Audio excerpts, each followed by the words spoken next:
السلام علیکم ورحمۃ اللہ وبرکاتہ۔ بسم اللہ الرحمن الرحیم۔ محترم بزرگوں اور دوستوں، آج ہم سنانے والے ہیں قصہ حضرت سلیمان علیہ السلام کا۔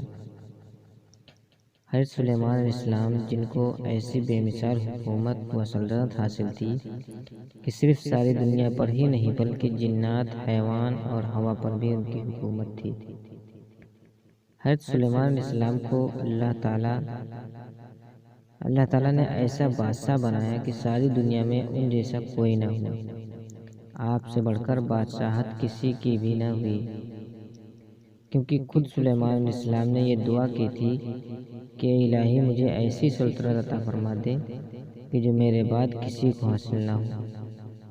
جنات سلیمان علیہ السلام کے حکم سے بلند و بالا عمارتیں تعمیر کرتے تھے، دریا میں غوطہ لگا کر ان سے ہیرے، جواہرات اور موتی وغیرہ نکالتے تھے۔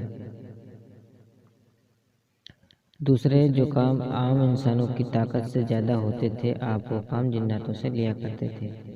جو جن آپ کے حکم سے سرتابی کرتے ہیں یا شرارتیں کر کے کام میں رکاوٹ ڈالتے یا دوسروں کو تنگ کرتے تو آپ انہیں زنجیروں میں جکڑ کر قید خانے میں ڈال دیتے، اور یہ آپ پر اللہ کی طرف سے بہت بڑا انعام اور احسان تھا۔ اللہ تعالیٰ سورہ سعد آیت 39 میں فرماتے ہیں، ہمارا عطیہ اب تو احسان کر یا روک رکھ، کچھ حساب نہیں۔ اللہ تعالیٰ نے سلیمان علیہ السلام کو ان پر قبضہ اور اختیار دے دیا اور فرمایا، اب آپ کی مرضی، آپ انہیں سزا دیں یا درگزر کریں، کسی کو کچھ دے روک لیں، یا آپ کی مرضی، آپ کے لیے سب کچھ جائز ہے۔ آپ کی معجزات میں سے ایک معجزہ یہ بھی تھا کہ ہوا آپ کے لیے مسخر یعنی متقی و فرما بردار تھی۔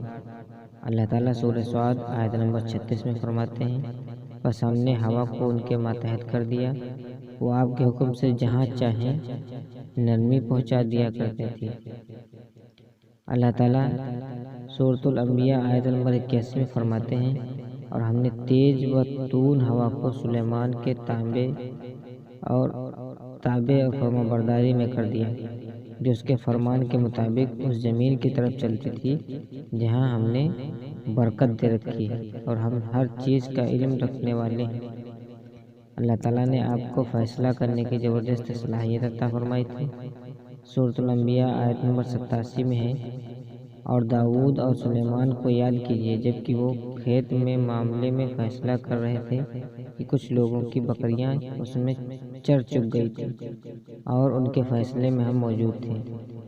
ہوا یہ کہ دو آدمی ہم ساتھ تھے، ان میں جھگڑا ہو گیا۔ ان میں سے ایک کے پاس کھیت تھا، اس میں اس نے فصل بو رکھی تھی، دوسرے کے پاس کچھ بکریاں تھیں۔ بکریوں کا چرواہا رات کے وقت دیوار والے دروازے کو بند کر دیتا تھا تاکہ بکریاں نکل کر فصل کو نقصان نہ پہنچائیں۔ ایک دن وہ دروازہ بند کرنا بھول گیا، بکریاں کھیت میں آ کر چرنے لگیں، فصل خراب ہو گئی۔ دونوں داؤد علیہ السلام کے پاس آئے، اپنا مقدمہ پیش کیا۔ داؤد علیہ السلام قاضی بھی تھے۔ اس وقت سلیمان علیہ السلام کہیں گئے ہوئے تھے۔ داؤد علیہ السلام مقدمہ سن کر کہنے لگے، یہ بکریاں والے کی سستی کا نتیجہ ہے، اس کا حل یہی ہے کہ وہ تیری بکریاں اپنی تحویل میں لے لے۔ دونوں فریق جب باہر نکلے تو سلیمان علیہ السلام سے ملاقات ہوئی۔ انہوں نے تفصیل سن کر فرمایا، میرے ساتھ آؤ۔ وہ انہیں داؤد علیہ السلام کے پاس لے آئے اور بولے، اس مقدمے کا اس سے بہتر فیصلہ یہ ہے کہ یہ بکریاں زمین والے کو دے دیں، اور زمین بکریاں والوں کو۔ جب بکریاں والا زمین کو پہلی حالت میں اگا دے گا تو آپ دونوں کی چیزیں انہیں لوٹا دیں۔ اس دوران کھیتی کا مالک بکریوں کے دودھ سے فائدہ حاصل کرتا رہے گا۔ یہ فیصلہ زیادہ بہتر ہے۔ اسے بکریوں والا اپنی بکریوں سے بالکل محروم نہ ہوا، اور کھیتی والے کا نقصان پورا ہو گیا۔ یہ فیصلہ آپ کو اللہ تعالیٰ نے سمجھایا تھا۔ اللہ تعالیٰ سورۃ الانبیاء آیت نمبر 89 میں فرماتے ہیں، ہم نے اس کا صحیح فیصلہ سلیمان کو سمجھا دیا۔ ہاں، ہر ایک کو ہم نے علم اور حکمت سے نوازا تھا۔ بخاری اور مسلم میں ایک حدیث ہے، اس میں اسی قسم کا ایک واقعہ بیان ہوا ہے کہ 2 عورتیں اپنا مقدمہ داؤد علیہ السلام کے پاس لے آئیں۔ دونوں کو اللہ تعالیٰ نے ایک ایک بچہ دے رکھا تھا۔ ایک بھیڑیے نے حملہ کر کے بڑی عمر والی کا بچہ چیر پھاڑ ڈالا، اور عورت چالاک تھی، اس نے چھوٹی عمر والی کا بچہ چھین لیا کہ یہ میرا بچہ ہے۔ داؤد علیہ السلام نے دیکھا بچہ بڑی عورت کے پاس ہے تو اس کے حق میں فیصلہ دے دیا۔ سلیمان علیہ السلام نے داؤد علیہ السلام سے اجازت چاہتے ہوئے کہا، کیا میں اس مقدمے کا فیصلہ کر سکتا ہوں؟ انہوں نے اجازت دے دی۔ سلیمان علیہ السلام نے عورت سے کہا، بچہ مجھے دے دو۔ بچہ ہاتھ میں لے کر انہوں نے تلوار نکالی اور دونوں عورتوں سے فرمایا، میں اس کے 2 ٹکڑے کر کے تم دونوں میں برابر برابر تقسیم کرنے لگا ہوں۔ یہ سن کر بڑی عورت بولی کہ ٹھیک ہے، جبکہ چھوٹی عورت ممتا کی وجہ سے چلا اٹھی کہ آپ اسے زندہ رہنے دیں اور اسے دے دیں۔ یہ سنتے ہی سلیمان علیہ السلام بول اٹھے، تو ہی اس کی ماں ہے جس سے اپنے بچے کے ٹکڑے دیکھنا برداشت نہیں ہو سکا، پھر بچہ اسے دے دیا۔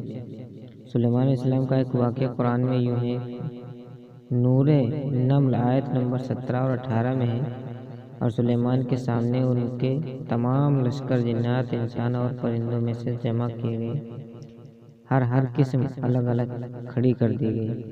جب وہ چیٹیوں کے میدان میں پہنچے تو ایک چیٹی نے کہا، اے چیٹیوں، تم اپنے اپنے گھروں میں گھس جاؤ، ایسا نہ ہو کہ بے خبری میں سلیمان اور ان کا لشکر تمہیں رون ڈالے۔ ان تمام لشکر کو اکٹھا کیا گیا۔ اللہ تعالیٰ نے چیٹی کی یہ بات سلیمان علیہ السلام کو سنا دی۔ سورہ نمل آیت نمبر 19 میں ہے، اس کی اس بات پر سلیمان مسکرا کر ہنس پڑے اور دعا کرنے لگے کہ اے میرے پروردگار، تو مجھے توفیق دے کہ میں تیری ان نعمتوں کا شکر بجا لاؤں جو تو نے مجھ پر انعام کی، اور میں ایسے نیک اعمال کرتا رہا جن سے تو خوش رہے، اور مجھے اپنی رحمت سے نیک بندوں میں شامل فرما۔